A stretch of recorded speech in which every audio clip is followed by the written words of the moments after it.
Leo Siragusa with Dojo Live. Today is Wednesday, August 19th, 2020. Welcome back.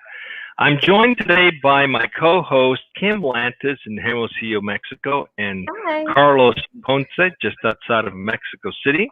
Hi, guys. Welcome back. Hello, everyone. And today we're talking with Jeff Allen of Wellbuilding Library. Before we get into the topic of today, we'd like to get to know you, Jeff. Please introduce yourself. Tell us a little bit about yourself.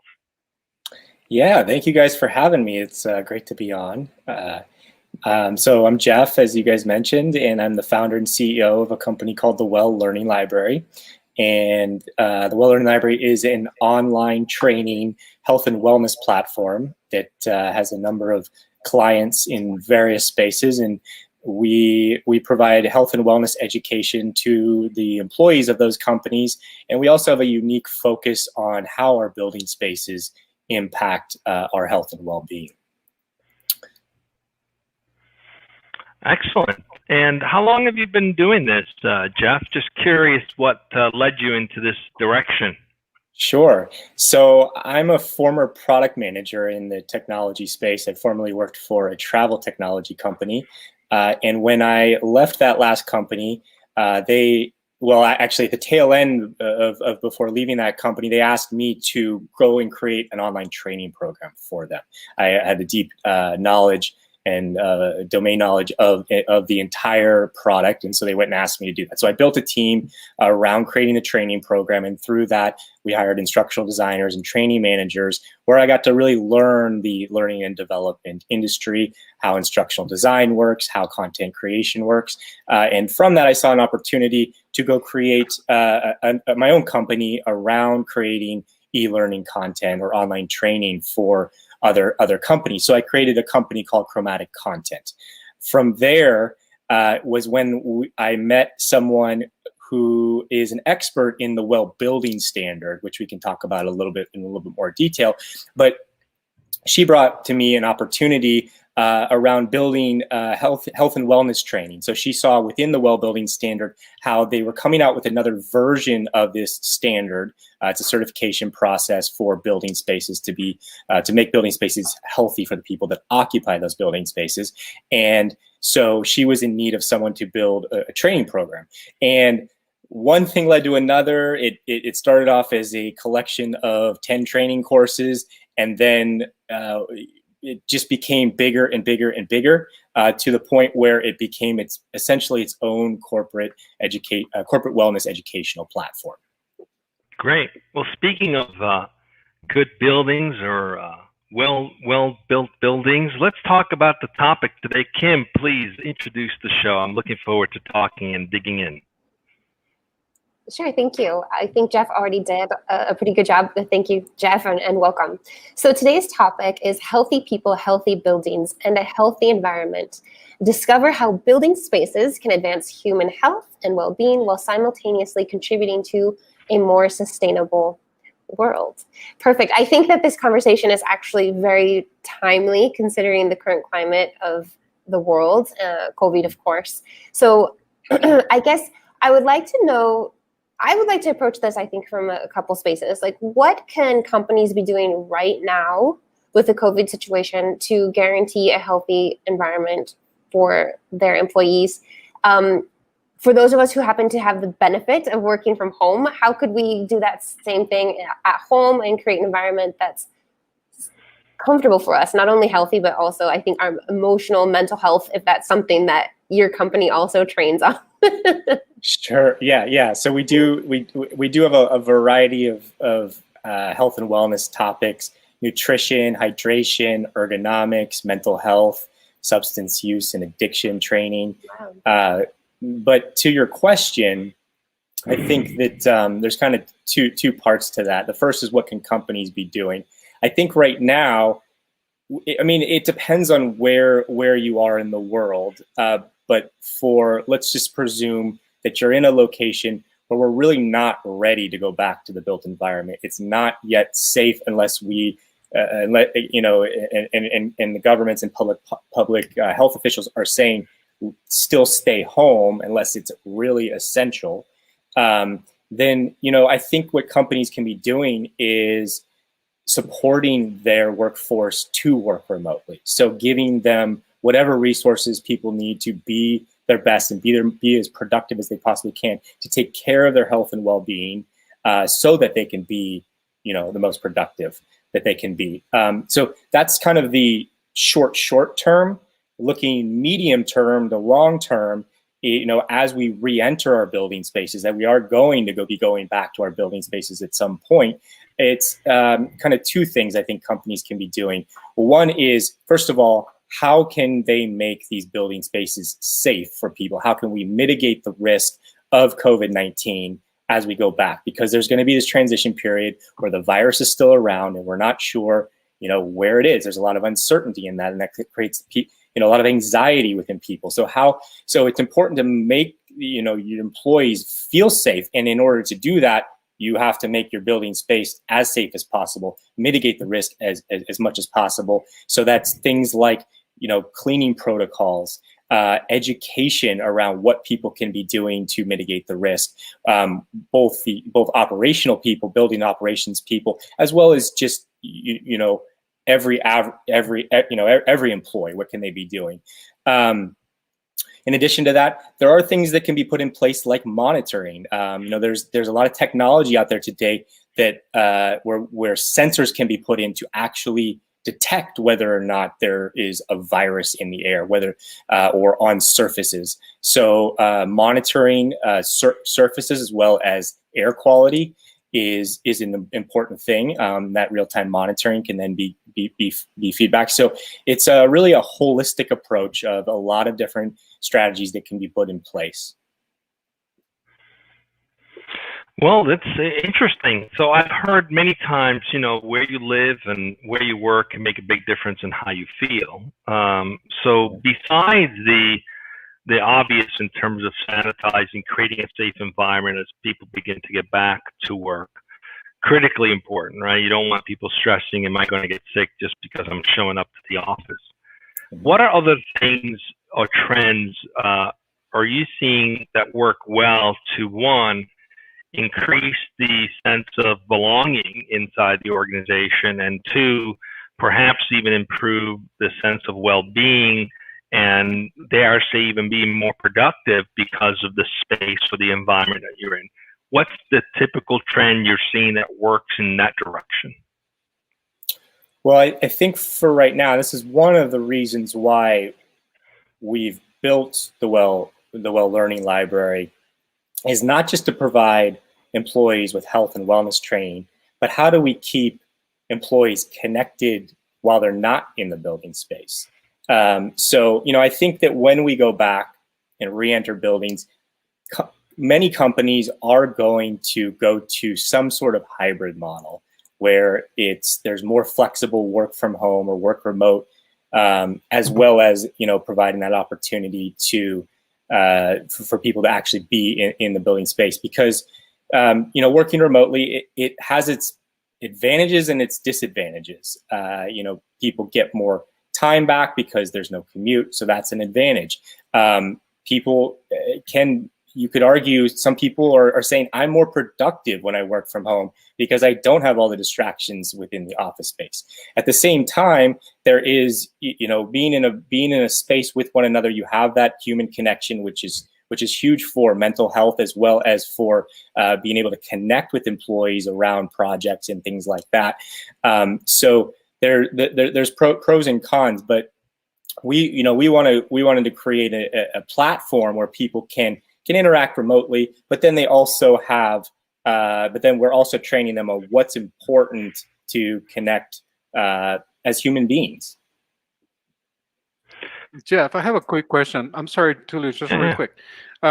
You mentioned two things that jumped at me, and they're key from my standpoint. You mentioned holistic, and then you also mentioned mental health. So to me, that's a very good point, because holistic also encompasses the mental health part. Mm-hmm. So what is the Well Learning Library offer or doing to help with mental health challenges that are COVID driven or caused by the global pandemic? Yeah, so we're building a variety of mental health. Mental health is a very broad subject, right? So, I mean, one aspect of mental health is substance use and substance addiction. So, we are building training around that to build awareness for people of what that is. There's we've seen a huge surge actually in substance use and addiction with COVID-19. Now, why is that occurring? I don't totally know the answer to that, but I would assert that a big part of it is anxiety. So how can people deal with their anxiety and get to the source of that and mitigate that anxiety is a big part. So, we're also building. One of our visions is to build coaching programs too. Coaching programs.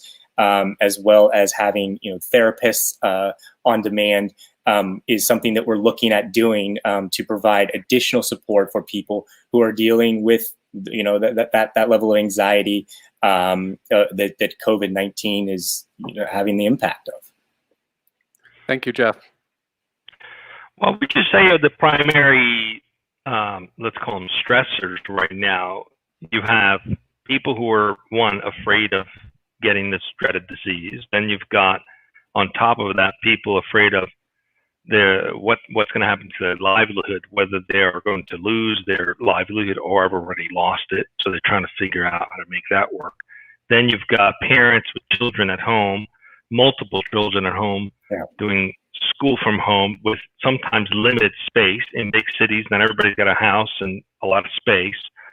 So that's a lot to take on all at once, right? And let's not forget the other things that people were already dealing with, whatever that was, whatever other health issues or family dynamics issues, whatever those things were, that didn't go away because of COVID-19, right?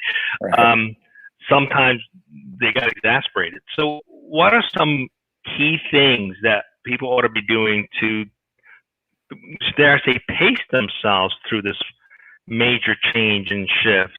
Any advice that people can take to heart? Because every single one of us is facing one way or another some kind of an additional stress and anxiety. Every single one of us. We're all in this.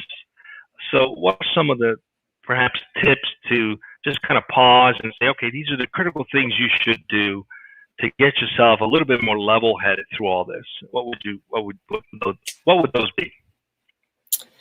Yeah, there's so many different factors, as you mentioned, that ultimately it comes down to uncertainty, which is, the uncertainty of financial well-being, uncertainty of physical well-being with, of potentially getting COVID or getting it and then giving it to, to someone that you love who is maybe more at risk of this virus really having an impact on them.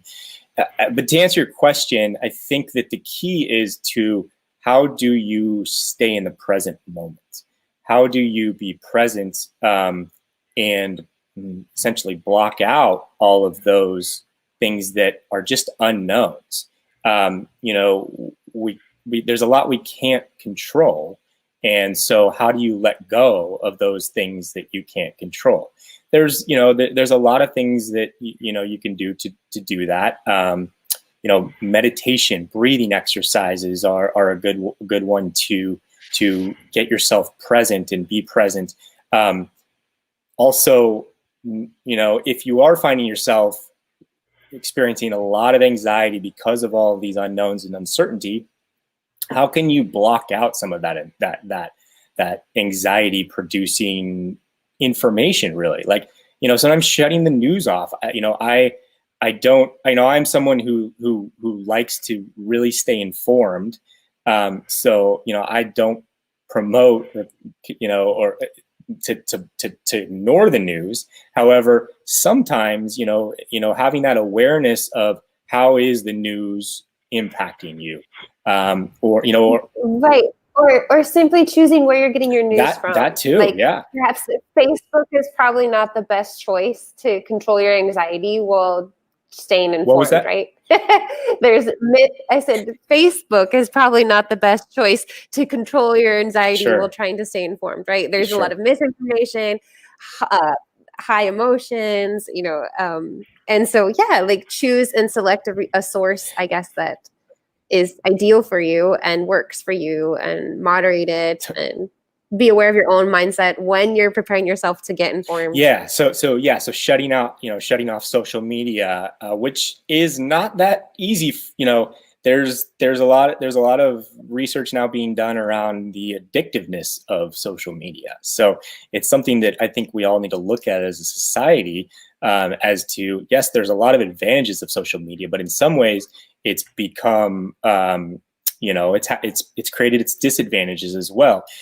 In addition to what you said about the social media and misinformation, or just information that's not complete, and so it's causing all this additional uncertainty, is the back and forth that gets created on social media. When we communicate through written communication, there's so much lost.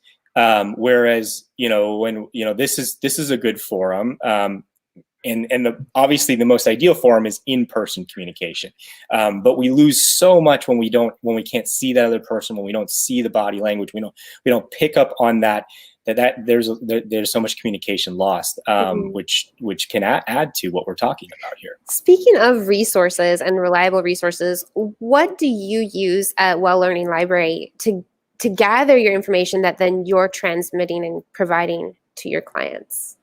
Sure. So so I mentioned, one of the big things is the Wellbuilding Standard. The Wellbuilding Standard is an evidence-based certification process that was built upon decades of years and years and years of research by industry experts, medical experts, experts, around building spaces.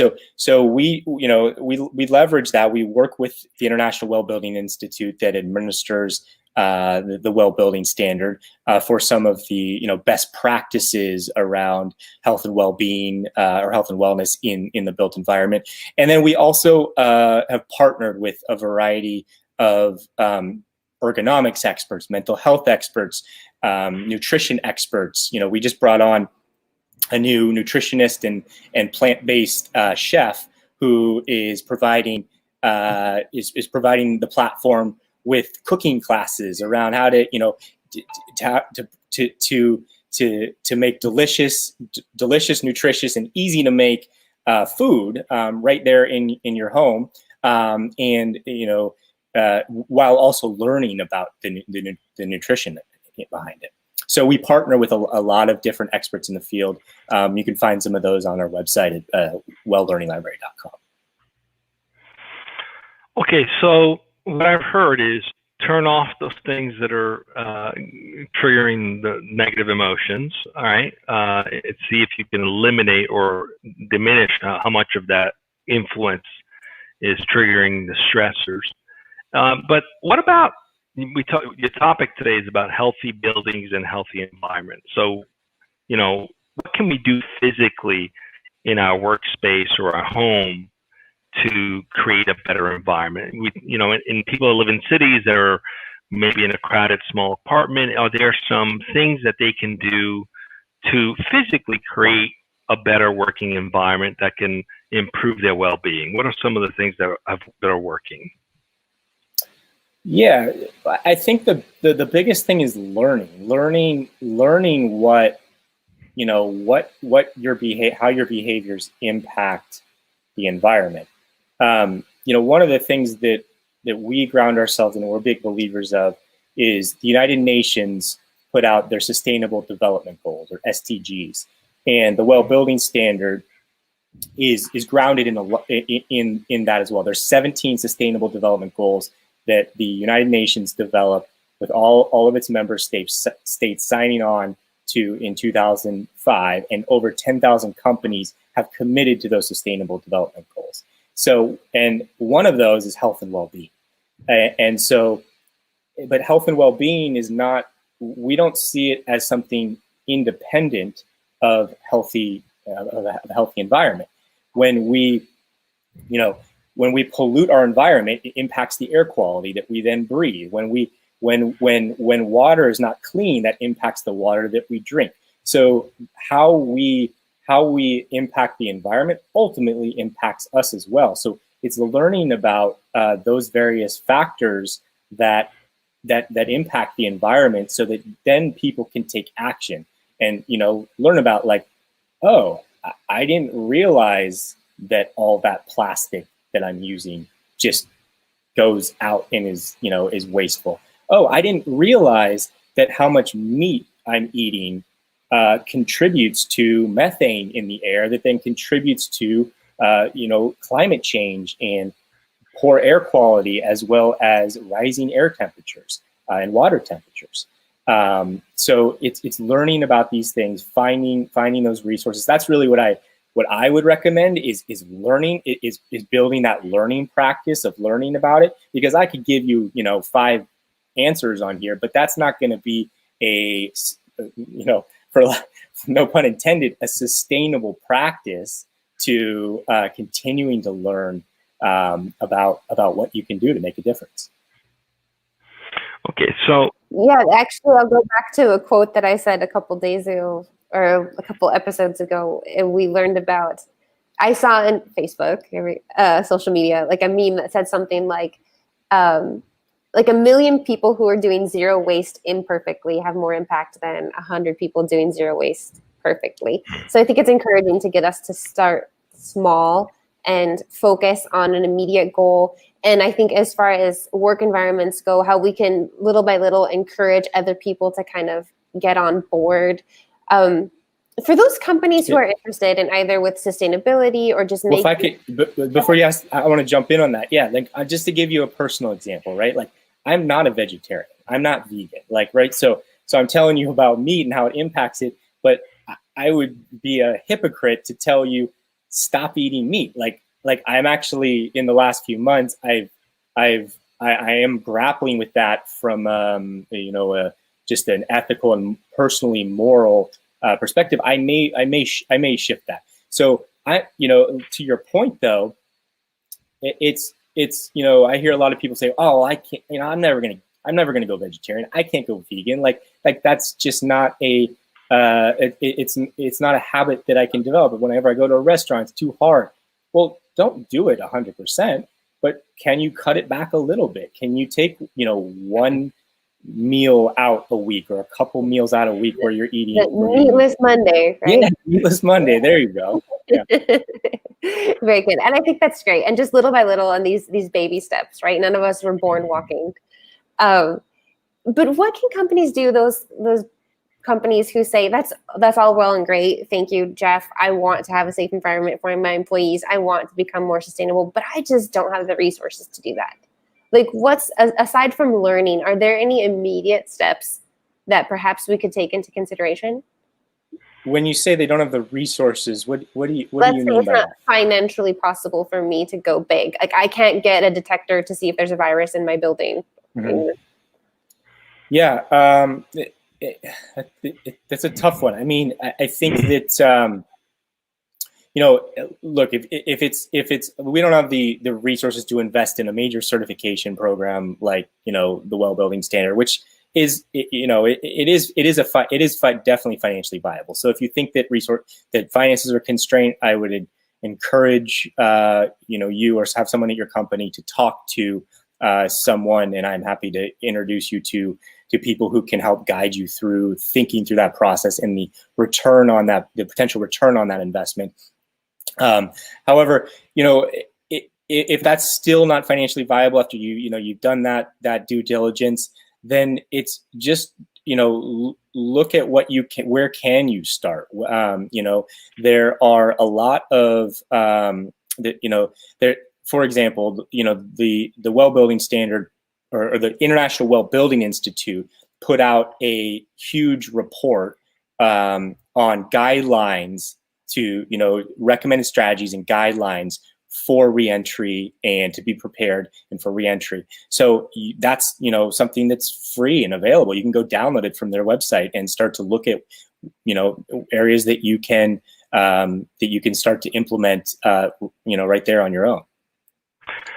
I think you hit the nail on the head when you talked about education is key, right? Because yes, you can hire an external company to get certified and pay a fee for that, just the same way you could learn how to do it yourself and try to, as best as possible, create an environment that closely replicates what they would have done. I mean that's just kind of do it yourself versus hiring someone who can jump right in. The do it yourself is going to take more time, it's going to take a lot more education, but I think the excuse of, well, it's too expensive, it really is just an excuse. It doesn't cost anything for people to educate themselves and to learn and to adopt even small steps that may take even a full year or two to fully implement, but every step gets you where you need to be. We're up on time. It's been a pleasure to have you. Before we do wrap up, I want to just ask you one final question, and that is, in your journey in educating people and companies about the importance of creating a healthy environment to work in, a healthy environment to thrive in, what has been one of the biggest hurdles for you in that process of helping companies through this? And how did you overcome that? Yeah, so, well, it's an ongoing effort. I'll tell you that. I think the biggest effort is how to get people to actually take the action to take the training that you've created. And so create, one of the big things for us is how do we create really, really engaging, fun, and even entertaining, even sometimes funny content. Because if you build content that people are not going to want to watch, or they load it up on their computer and then they're checking their Facebook or their text messages, it does zero good. It's just wasted training content and wasted resources to develop that. So, to overcome it is to build engaging training content. With people working from home now, there's so much content out there. People are getting webinar fatigue. They're getting Zoom fatigue, or virtual teleconference fatigue. So that's something that we have to consider, and that's another practice you can put in place. Make sure you give yourself the time to get up, walk away from the computer, walk around the block. Even just taking your eyes away from the computer for a minute really can help you over the long run. Yeah, good advice on the Zoom fatigue. I gave up trying to be in front of the video all day. I prefer to walk around with the phone or a headset. I did try one of those things you hang around your neck with the iPhone in front of you, and I thought that was ridiculous, so I gave that up. But I did try. Like you said, get out there, have a walk. Don't try to constantly be in front of a screen. So it's been a pleasure to have you as our guest, and thank you for being with us today. It's been enjoyable, and hopefully those who are listening who are interested in additional ways or additional information on how to implement better, healthy work environments, to reach out, definitely visit the landing page. We will make sure we have the information they need to get access to you and to get access to your company. Carlos, what do we got coming up tomorrow? We got another show for the week. One more, and it's going to be at 1 as all of them. And we're going to be speaking with Nerit Rubenstein, the CEO and co-founder of dojolive, which is a credit scoring and improvement platform. And the topic is very intriguing, to say the least, and it's called the 3-digit number that never sleeps. I wonder what that is, okay? Or in other words, how technology can help your credit score survive the pandemic.